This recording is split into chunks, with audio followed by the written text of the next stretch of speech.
David and his friends loved urban legends, so when they heard about an abandoned graveyard on the outskirts of town, they had to see it for themselves.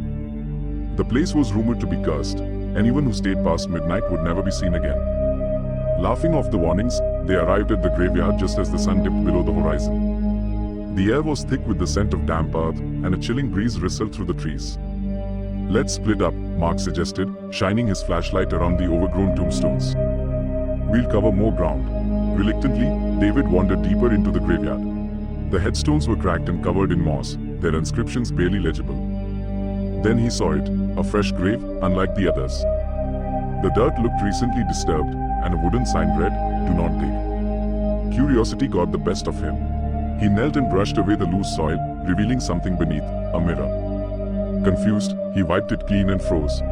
In the reflection, he wasn't alone. A figure stood behind him, gaunt, hollow-eyed, its mouth twisted in a silent scream. David spun around, but there was no one there. The air grew thick, and whispers filled his ears.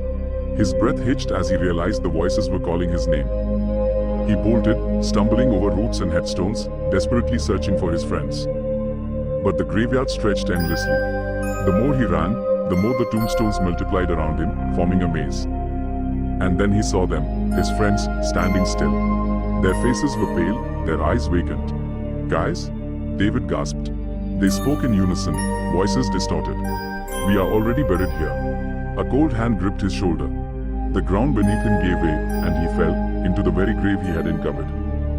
The dirt collapsed over him, his screams muffled as darkness swallowed him whole. The next morning, the town woke up to news of 3 missing teenagers.